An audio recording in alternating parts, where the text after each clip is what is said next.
Episode की शुरुआत में हम देखते हैं कि तानजीरो मन ही मन कहता है कि मैं इसलिए जीता क्योंकि मैंने ओपनिंग थ्रेट को डिटेक्ट करना सीख लिया है, जो मुझे बताती है कि मुझे कब और कहां हमला करना चाहिए। और जैसे ही मैं उसे देखता हूं, वह अपने आप ही टाइट हो जाती है और मैं उस पर हमला कर देता हूं। तब वहां उरोकोडाकी आ जाता है और यह देखकर वो बहुत ज्यादा हैरान हो जाता है और कहता है कि मेरा कोई प्लान नहीं था तुम्हें फाइनल स्टेज में भेजने का, क्योंकि मैं किसी और बच्चे को मरते हुए नहीं देखना चाहता था। मैं चाहता था कि तुम इसे ना काट पाओ, पर तुमने मुझे बहुत इम्प्रेस किया। मुझे तुम पर गर्व है। यह सुनकर तानजीरो की आंखों से आंसू आ जाते हैं और उरोकोडाकी कहता है कोशिश करना कि तुम फाइनल राउंड से जिंदा वापस आ जाओ। मैं और तुम्हारी बहन तुम्हारा इंतजार करेंगे। अब जब रात को तानजीरो खाना खाकर अपने बाल काट रहा होता है, तब उरोकोडाकी कहता है एक चीज याद रखना, राक्षस जितने ज्यादा इंसानों को खाते हैं उनकी ताकत उतनी बढ़ती जाती है, और कुछ राक्षस तो ऐसे हैं जो कि मैजिकल पावर्स को यूज करते हैं। इसलिए तुम्हारी रक्षा के लिए मैं तुम्हें ये वार्डिंग मास्क देता हूँ, जिस पर प्रोटेक्शन मैजिक किया हुआ है। अब सुबह तानजीरो अपनी बहन से मिलकर जब वहाँ से जाने लगता है, तब वह उरोकोडाकी से विदा लेता है और जाते हुए कहता है साबितो और मोकोमो को मेरी तरफ से हेलो कहना। पर ये सुनकर उरोकोडाकी काफी हैरान हो जाता है और सोचता है कि तानजीरो को उन दोनों मरे हुए बच्चों के नाम कैसे पता है। अब शाम तक तानजीरो फाइनल राउंड के लिए पहुंच जाता है, जहां और भी काफी लोग आए होते हैं। तब वहां पर दो लड़कियां उन्हें बताती हैं कि रात होते ही आपका फाइनल राउंड स्टार्ट हो जाएगा। यहाँ माउंट फूजी के सामने पर बहुत सारे राक्षसों को विस्टीरिया ब्लूम्स की मदद से कैद करके रखा हुआ है, जिसे राक्षस बहुत नापसंद करते हैं, और आप सबको 7 दिनों तक इन सब से बच के रहना पड़ेगा। इसी के साथ फाइनल राउंड स्टार्ट हो जाता है और सभी जंगल की ओर चले जाते हैं। तब तानजीरो मन ही मन सोचता है कि मुझे बस रात में इनसे बच के रहना है, क्योंकि सुबह होते ही ये अपने आप ही जल के मर जाएंगे। इतने में तानजीरो को एक राक्षस की गंध आती है और वो उसे ढूंढने लगता है और अचानक से वह राक्षस उस पे हमला कर देता है और तानजीरो अपनी फुर्ती दिखाते हुए वहाँ से हट जाता है। और यहाँ हम देखते हैं कि दो राक्षस आपस में लड़ना शुरू कर देते हैं कि मैं इसे खाऊंगा, मैं इसे खाऊंगा, और ये दोनों तानजीरो पर हमला कर देते हैं और तानजीरो अपनी स्पेशल तलवार से उनके सिर धड़ से अलग कर देता है और हम देखते हैं कि वह राक्षस राख बन जाते हैं। अब हमें दिखाया जाता है कि ये तलवार उसे उरोकोडाकी ने दी थी और उन्होंने बताया था कि ये तलवार स्पेशल स्टील से बनी है, जो कि सूरज की रोशनी को अपने अंदर समा लेती है, और यही तलवार राक्षसों को पूरी तरह खत्म कर सकती है, जिसका नाम है निचरिंग स्वॉर्ड। और राक्षसों का सबसे कमजोर अंग उनका गला होता है। अब तानजीरो को एक लड़के के चीखने की आवाज आती है और जब वो वहाँ पहुँचता है तब वो एक बहुत बड़े राक्षस को देखता है, जिसे देखकर उसके होश उड़ जाते हैं। और हम देखते हैं कि उस राक्षस के हाथ में एक लड़के की लाश होती है, जिसे वो पूरा का पूरा निगल जाता है, और जैसे ही वह उस लड़के को खाता है वो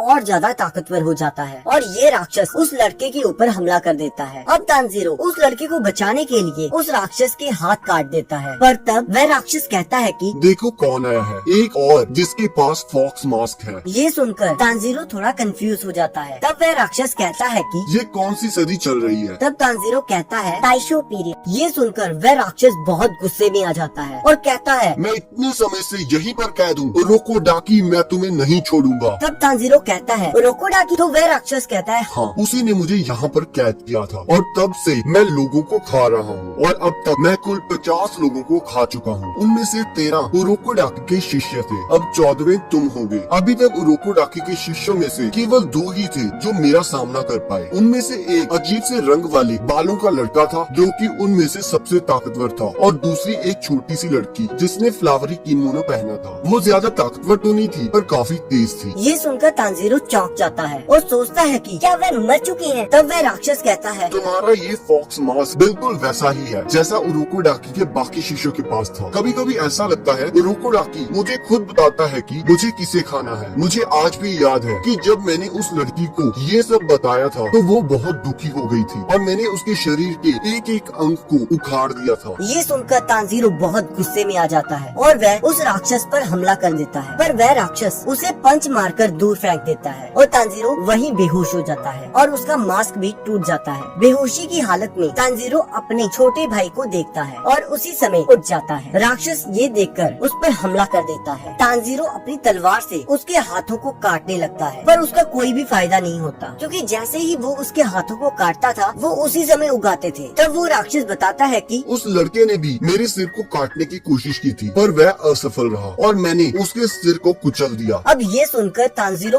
और गुस्से में आ जाता है और वो उस राक्षस के हाथों को काटते हुए उसके सिर के पास पहुंच जाता है। ये देखकर राक्षस सोचने लगता है कि तुम मेरे गले को नहीं काट पाओगे। जैसे ही तुम फेल होगे मैं उस लड़के की तरह तुम्हारा सिर भी कुचल दूंगा। पर इधर तानजीरो अपनी पूरी पावर से उस राक्षस के सिर को धड़ से अलग कर देता है और इसी के साथ एपिसोड एंड हो जाता है। अब अगले एपिसोड को देखने के लिए आपकी स्क्रीन पर एक वीडियो आ रही है, आप उस पर क्लिक करके अगले एपिसोड को देख सकते हैं।